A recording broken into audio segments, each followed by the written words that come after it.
కాబట్టి ఆయన పట్టుకునేటటువంటి దాంట్లో గద ఒకటి పట్టుకుంటారు.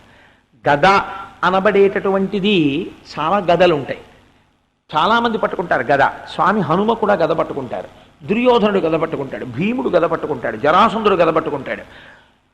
అలాగే స్వామి కూడా దత్తాత్రేయ స్వామి వారు కూడా గద పట్టుకున్నారు. స్వామివారు పట్టుకున్నటువంటి గదకి ఒక పేరు ఉంటుంది. ఆ గద శ్రీ మహావిష్ణువు పట్టుకునేటటువంటి గద, దాని పేరు కౌమోదకి అంటారు. కౌమోదకి అంటే ఏదో సరదాగా పేరెడదాం, ఇదేదో కౌ అంటే బాగుంది, కొత్తగా వెరైటీగా ఉంది పేరని చెప్పేసి పెట్టినటువంటి పేరు కాదు. ఆ పేరు వెనకాతల ఒక తత్వం ఉంటుంది. కౌమోదకి అంటే ఏమిటి అంటే అమరకోశం దాన్ని నిర్వచనం చేసింది. అంటే భూమి, మోదకి అంటే హర్షమును పెంపొందించున్నది లేదా మోదమును కలిగించున్నది, భూమికి సంతోషమును కలిగించున్నది. భూమికి సంతోషాన్ని కల్పించేది ఏది అంటే దత్తాత్రేయ స్వామి వారి చేతిలో ఉన్న గద లేదా శ్రీ మహావిష్ణువు చేతిలో ఉన్న గద. ఇప్పుడు మీకు వెంటనే అనుమానం రావాలి, ఇది పరిశీలనం అంటే. గురువు ఎందుకు అలా కూర్చుంటారో తెలుసా అండి? ఆ దత్తాత్రేయ స్వామి వారండి శంఖం చక్రం కదా పద్మం పట్టు కూర్చున్నారండి అని చెప్పడం కోసం కాదు. ఏమంటే ఎందుకండి పువ్వు పట్టుకుంటారు, పద్మం ఎందుకు పట్టుకుంటారు అని అడిగే శిష్యుడు ఎక్కడైనా దొరుకుతాడా?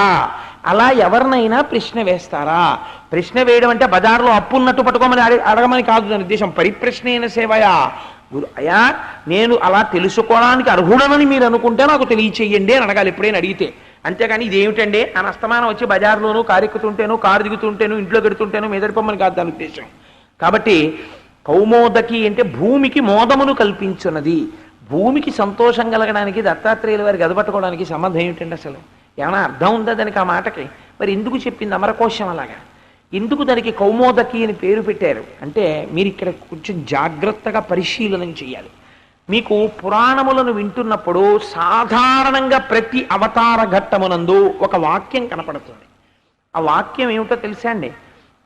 భూమి ఈ బరువును మోయలేక శ్రీమన్నారాయణుండి ప్రార్థన చేస్తుంది. లేకపోతే చతుర్ముఖ బ్రహ్మగారి దగ్గరికి వెళ్ళి అయా భూమి మీద పాపులు ఎక్కువైపోయారు, నేను ఈ భారం మొయ్యలేకపోతున్నాను, నాకు చాలా బాధగా ఉందని భూదేవత ఏడుస్తుంది. ఏడిస్తే చతుర్ముఖ బ్రహ్మగారు అంటారు, ఆయన ఏం నివారణ చెప్పడం, అయితే నేను వచ్చి చంపేస్తానులేని ఆయన అంటారు బ్రహ్మగారు ఎప్పుడూను. ఆయన అంటారా ఈ విషయం నేను ఈ వాక్యాన్ని పాపము అన్న మాట కోసం నిర్వచనం కోసం ఎప్పుడూ పరిగెత్తక్కర్లేదు. భగవంతుణ్ణి చేరడానికి అడ్డంగా వచ్చేది ఏదో దాని పేరే పాపము. భగవంతుణ్ణి చేరడానికి అడ్డం వచ్చేవి కోటేశ్వరరావు గారినో ఇంకోళ్ళనో మీరు లిస్ట్ అడగక్కర్లా. మిమ్మల్ని మీరు పరిశీలనం చేసుకుని ఓ 4 రోజులు డైరీ రాయండి, మీ పాపాలు ఏమిటో మీకు తెలిసిపోతాయి. ఎలా తెలిసిపోతాయి అంటే నేను మీకు ఒక 2 ఉదాహరణలు చెప్తే మీరు పసికెట్టేస్తారు. మీరు నిద్ర లేవగానే కాఫీ జ్ఞాపకానికి వచ్చింది అనుకోండి, మొదటి పాపము. ఎందుకని? రాత్రల్లా నిద్రపోయేటట్టుగా చేసి మీకు నిద్రాకాలిక సుఖాన్నిచ్చి మీ ఇంద్రియములకు శక్తినిచ్చిన వాడెవరు? పరమాత్మ. మొట్టమొదటి దృష్టి ప్రసరణం ఈశ్వరుడి యొక్క మూర్తి మీదే ఎక్కడ పడింది? అసలు బెడ్రూమ్లో భగవంతుడి ఫోటోయే పెట్టడు వీడు. పనికి మాలిన ఫోటోలు కొన్ని ఉంటాయి, ఆ ఫోటో ఏమిటో వాడికి తెలియదు, వాడి ఇంటికి వచ్చిన వాడికి తెలియదు. కానీ దాని గురించి వాడు ఒక మాట చెప్తాడు, ఇది బలానా ఎగ్జిబిషన్లో కొన్నానండి 25,000 అని. ఓహో 25,000 అని వాడు సంతోషించాలి. అందులో ఏముంటుంది అంటే అయోమయం ఉంటుంది. షిరా కాస్త వదిలి మా చిన్నతనంలో ఆ ఇంకు ఆ పైన స్క్రూ ఉండేది, దాన్ని విప్పేసి 2 చుక్కలు ఇంకు తెల్లకాగితం మీద వేసేసి దాన్ని మడతలు పెట్టేసేవాళ్ళం. పెట్టేసి మడత తిప్పితే అదో చెట్టులాగో పుట్టలాగో ఏదో వచ్చేది. వస్తే పక్కవాడికి చూపించి ఒరే చూసావా నా తెల్లకాగితం మీద చెట్టు వచ్చింది పుట్ట వచ్చింది అనేవాళ్ళం. వాడు కొంచెం వంపి వాడేదో చేసి ఒరే నాకేదో వచ్చిందని వాడు చూపించేవాడు. ఇలా వెర్రెక్కి కాగితాలు చింప ఇంకు పొయ్యా, ఆఖరికి మేస్టార్ చూసి 4 తగలనిచ్చేవారు. అప్పుడు స్క్రూ పెట్టుకుని బుద్ధిగా పెన్ను పెట్టి రాసుకునేవాళ్ళం. అలా వాడు ఏమిటో గీస్తాడు, అది ఏమిటో వాడికి తెలియదు. కాబట్టి వాడికి ఏమిటో తెలియదు, కొనుక్కున్న వాడికి తెలియదు. ఇద్దరు అజ్ఞానం కప్పుకోవాలంటే ఏమని చెప్పాలి? ఒక పేరు పెట్టాలి, మోడర్న్ ఆర్ట్ అన్నారు అనుకోండి, అది కప్పబడిపోయింది ఇద్దరు అజ్ఞానం. కాబట్టి దానికి ఒక 25,000 రూపాయలంటే వెళ్ళిన వాడు కూడా అయ్యో బాబోయ్ ఆయన అమాయకుడేంటి ఇది తెచ్చుకుని బెడ్రూమ్లో పెట్టుకున్నాడంటే అని వీడు కూడా చూసి దానికి నమస్కరించాలో తెలియదు, నమస్కరించకూడదో తెలియదు, వచ్చేస్తాడు. వీడు రోజు ఏం చూస్తాడంటే నిద్ర లేవగానే దాన్ని చూస్తాడు. ఇప్పుడు ఏమవుతుంది? అది ఎంత అయోమయమో వీడంత అయోమయంలోకి ప్రసరణం ప్రారంభం అవుతుంది. పాపమా కాదా? దృష్టి ఈశ్వరుడి మీద పడలేదు, లేవగానే భగవన్నామని చెప్పలేదు, దిగుతూ భూమికి నమస్కరించలేదు, నీ గురువు యొక్క పాదములను స్మరించలేదు, పైగా దేని మీదకి వెళ్ళావు? లేస్తూనే నిద్ర లేవగానే పశువు అక్కడ ఉన్న గడ్డి తినేసినట్టు మొహం కూడా కడుక్కోక్కర్లేదు, పెరట్లో ఉన్న ఆవు ఎలా తింటుందో, కుడితి ఎలా తాగుతుందో వీడు అలా కాఫీ తాగుతాడు. ఆవు ఏం చేస్తుంది? కాస్త గడ్డి అక్కడ తినేసి స్నానం అక్కర్లేదు. ఆవు కదా, లేకపోతే ఓ గేది, ఆవునండం ఎందుకు, మళ్ళీ 33 కోట్ల దేవతలు ఉంటారు అందులో, ఓ గేది లేకపోతే ఓ పంది, అది ఏం చేస్తుంది? కాస్త మలం తినేసి ఆ రోడ్డు మీదకి వచ్చి అలా నిలబడి చూస్తుంటుంది. అది రోడ్డును చూస్తుంది, వీడేం చూస్తాడు? ఓ నిక్కర్ ఒకటి వేసుకుని 60 ఏళ్ల వయసు వచ్చిన తర్వాత ఓ పంచ కట్టుకోవాలన్న ఇంగిత జ్ఞానం కూడా మర్చిపోయి దున్నపోతంత వయస్సు వచ్చి అప్పుడు నిక్కరు, వీడికి ఇంకా ఎల్కేజీ పిల్లల్లాగా ఓ నిక్కర్ వేసుకుని ఓ వీరాసనం ఒకటి వేసుకుని బాల్కనీలో కూర్చుని వీడి తొడల సౌందర్యం అందరూ చూస్తుంటే 9 వరకు న్యూస్ పేపర్, 9 గంటలకి బాల్కనీలో నిలబడి సూర్యోదయం అయిపోయిన తర్వాత ఒంటి మీద యజ్ఞోపవీతం వేళ్లాడుతున్న పలుపు కట్టిన పశువుల అక్కడ నిలబడి రేజరట్టుకుని గడ్డం గీస్తాడు. ఇవన్నీ ఏమని చెప్పాలి? నిర్దాక్షిణ్యంగా నేను మాట్లాడాను, మీరు తప్పు పట్టకండి. ఇవి పాపకర్మలా పుణ్యకర్మలా? ఇవన్నీ ఈశ్వరుణ్ణి చేరడానికి ప్రతిబంధకాలా కాదా?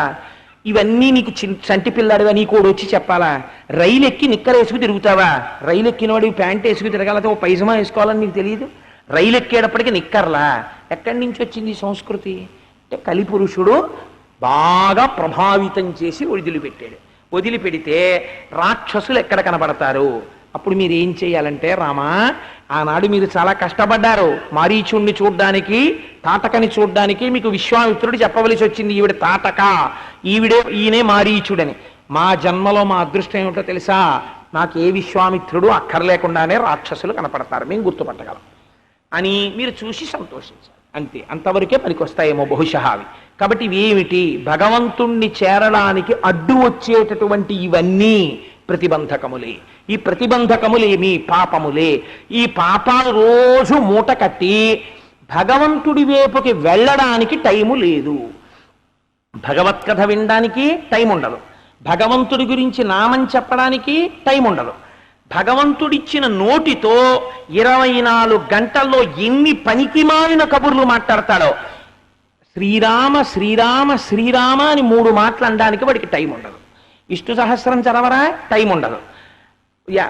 ఏమంటే మీకు విష్ణు సహస్రం వచ్చా? నాకు రాదండి. ఏమి సిగ్గు లేకుండా చెప్పుకుంటాడు. మీరు పోతన గారి పద్యం ఒకటి చదివారనుకోండి, నాకు మీరు చదివింది ఏమిటో అసలు ఏమీ అర్థం కాలేదంటాడు. మనిషివా పశువా? నీకు పోతన గారి పద్యం అర్థం కాదు? ఓ చిన్న పద్యం, తేలిక పద్యం చదివితే చేతులారంగ శివుని పూజింపడేని అంటే నేను ఇంగ్లీష్ మీడియం అండి అన్నాడు అనుకోండి, వాడిని ఏం చెయ్యాలి? అంటే వాడికి ఆ పాటి పద్యం అర్థం కాకపోవడం వాడికి ఒక పెద్ద క్వాలిఫికేషన్ అనుకుంటాడు. కాబట్టి ఇవన్నీ ఏమిటి? ఇవన్నీ పాపాలే.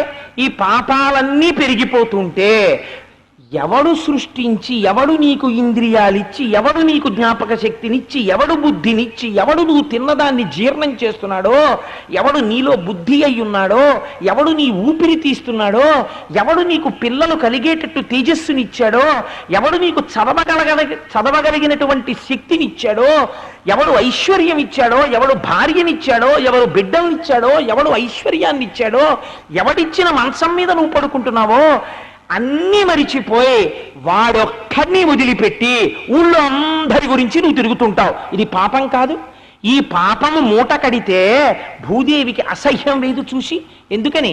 ఈ ఐశ్వర్యాన్నంతటినీ ఆయన శాసనము చేత ఆవిడిస్తోంది. నువ్వు పడుకున్న మంచానికి చెట్టు ఆవిళ్ళలోంచి వచ్చింది, నువ్వు ఎక్కిన కారుకి కావలసిన ఇనప రేకు భూమిలోంచి వచ్చింది, గనిలోంచి ఆ కారు వెళ్ళడానికి కావలసిన పెట్రోల్ భూమిలోంచి వచ్చింది.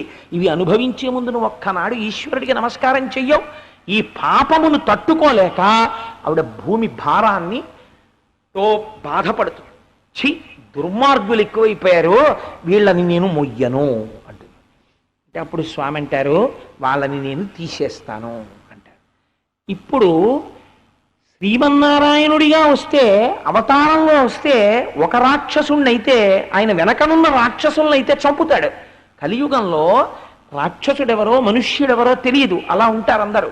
ఉన్నప్పుడు లోపల ఉన్న రాక్షసత్వము విరిగిపోవడానికి ఏది చేయాలి అంటే ఆయన చేతిలో ఉన్న కౌమోదకి వంక చూడాలి.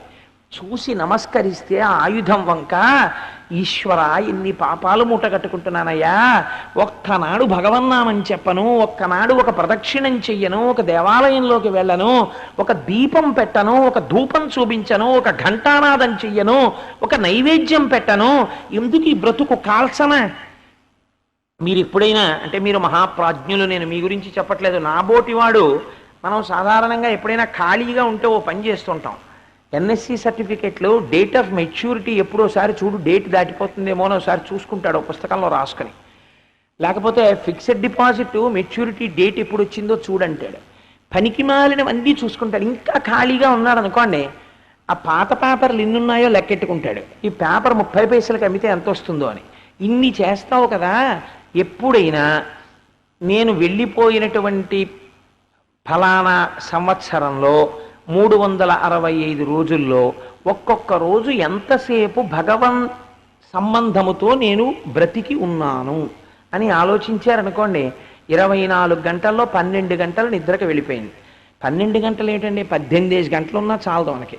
కాబట్టి 12 గంటలు పోనీ అధమపక్షం నిద్రకి తీసేసిన మిగిలింది 12 గంటలు. ఈ 12 గంటలలో చాలా సమయం తినడానికి, కాఫీలు తాగడానికి, టీలు తాగడానికి, లేకపోతే పనికిమాలిన కబుర్లు చెప్పడానికి, అక్కర్లేని వాళ్ళని సేవించడానికి, వీటికి సరిపోతుంది. భగవన్ మందిరంలో కూర్చుని పూజ చేసింది 24 గంటల్లో ఈశ్వరుణ్ణి నిజంగా తలుచుకున్నది ఎంత ఉంటుంది అంటే ఒక 5 నిమిషాలు ఉంటుంది, ఒక 10 నిమిషాలు ఉంటుంది, ఒక అరగంట ఉంటుంది. 365 రోజులు ఇంటూ అరగంట ఎంత వస్తుంది? మీరు ఎన్ని గంటల టైము ఈశ్వరుడు మీకు ఇచ్చిన జీవితాన్ని మీరు వాడేశారు? ఎంత సమయం వృధా చేసేసారు? దీని లెక్క అడిగేవాడు ఉన్నాడు కదా, రేపు పొద్దున్న దీన్ని వదిలిపెట్టాక ఓ కుక్కలోకి వెళ్ళిపో అన్నాడు అనుకోండి. అదేమిటండి మాస్టర్ అలా పంపించేస్తున్నారు నన్ను అంటే, నీకు ఇన్నాళ్ళు బతకమన్నా ఏం చేసావు లెక్క చెప్పు, ఎన్నిసార్లు నామని చెప్పావో, ఎంత టైము ఈశ్వరుడి కోసం వాడావో, లోపల ఎంతసేపు భగవంతుడి గురించి ఆలోచించావో ఏది చెప్పు నాకు అన్నాడు అనుకోండి, ఏమని చెప్తాం? కాబట్టి మనం చేస్తున్నటువంటి పాపాన్ని మనం భగవంతుడికి దూరంగా ఎంత కృతజ్ఞతతో బతుకుతున్నామో, మన బ్రతుకు మనకి చూపించి మనని పుణ్యం వైపుకి తిప్పడానికి ఉపయోగపడేటటువంటి భగవంతుని యొక్క రూపమే కౌమోదకి. దానివల్ల ఏమవుతాం? భూమికి బరువు కాకుండా బ్రతకగలుగుతాం. మన ప్రపంచంలో అన్నింటికన్నా దారుణమైనటువంటి విషయం ఏమిటో తెలుసా అండి? తల్లి ఎన్నడూ శపించదు.